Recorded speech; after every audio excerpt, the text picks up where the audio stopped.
Greetings, my student of ice. I'm pleased to tell you that it's time for you to learn the most powerful spell yet. The summoning of a frost giant. Oh, this is no small thing. The frost giant is immensely powerful, and to earn its respect, you must complete a mighty task and make an appropriate sacrifice. You must first go and speak to the Ice Tree Kelvin to learn about the Ice Titans before you can learn to summon one.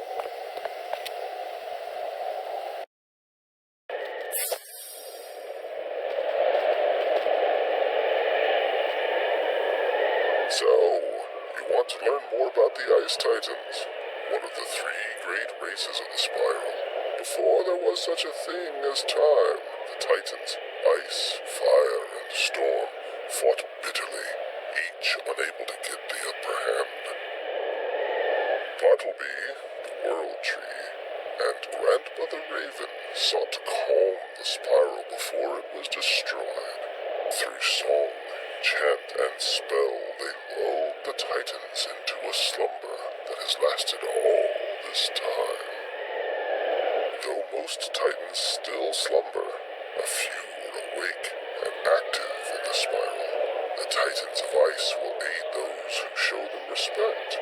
They dwell in a world of ice called Grizzleheim, linked to the Spiral by a mystic bridge. The Ice Titans, also called Frost Giants, take delight in defeating trolls. You must show that you are not afraid of trolls. Only then will a Frost Giant visit Wizard City and speak with you.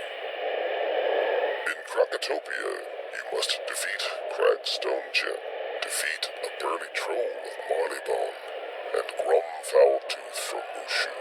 When you have beaten them, return to speak with Professor Greyrose, and she will tell you how to summon the Frost Giant.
condone violence for its own sake, it is a useful means of getting the Frost Giants to acknowledge your dedication to the School of Ice.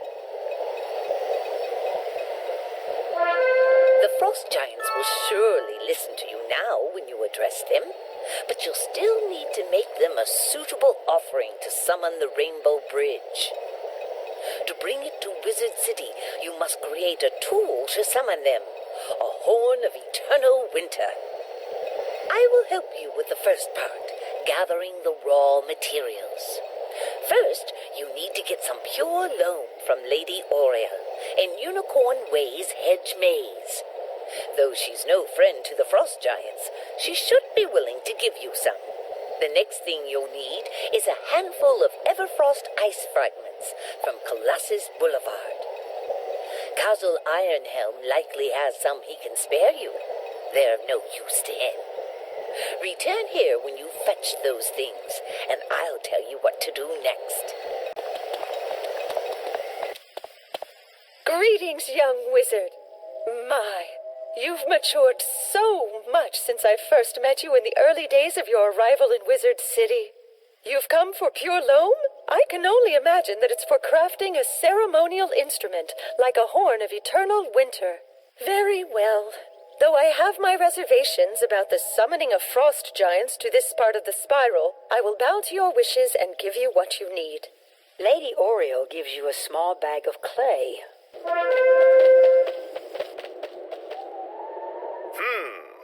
Everfrost ice fragments. Sure, I've got some to spare.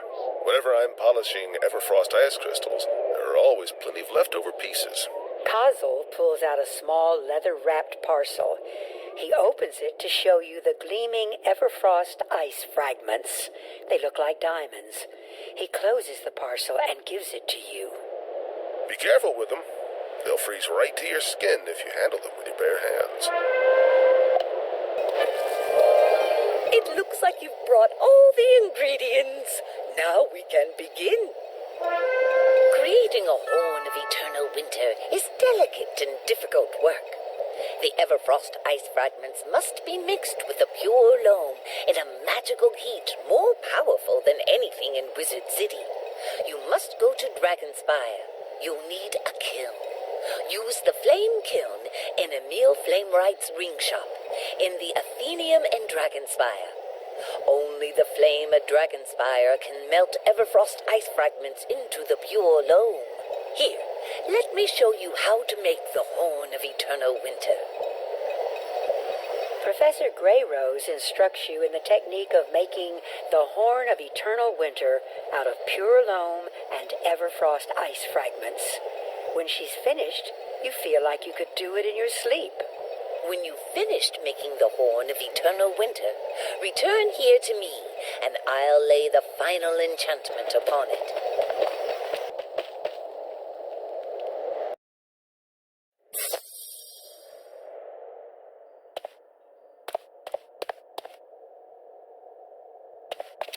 As Professor Greyrose instructed, you add the Everfrost ice fragments to the pure loam, shaping the Horn of Eternal Winter. Soon it shines in your hands. Despite coming from the heat, the horn is chill to the touch. Let's see what you've made. Oh my, it's perfect. You're quite the crafter, you know. Give me a moment now. Professor Greyrose mutters a few syllables under her breath, and the Horn of Eternal Winter begins to frost over. She hands it back to you. There you go now. This horn will sound throughout the spiral and is sure to get the attention of the Titans of Ice. Now that you've made yourself a Horn of Eternal Winter, and I've placed an enchantment upon it to ready it for use, it is time for you to use the horn to summon a Titan of Ice and demonstrate your allegiance. You should go to a cold place. The most suitable one I can think of is along Colossus Boulevard.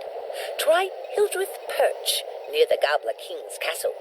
That should be enough space for an ice titan. When you get there, blow your horn and wait.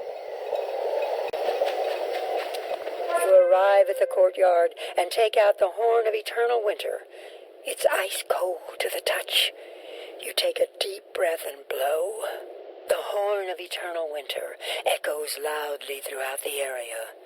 From the echo, you are certain your call sounded throughout the spiral.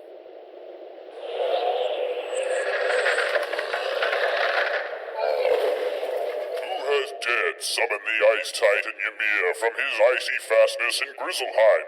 Who has blown the horn of eternal winter? Show yourself.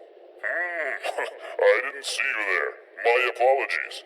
Mortal wizard, despite your tiny size, you have slain trolls aplenty and proven yourself an ally to the Ice Titans. As a sign of our allegiance, you may summon one of us to aid you in combat. Go and speak to your teacher for the spell.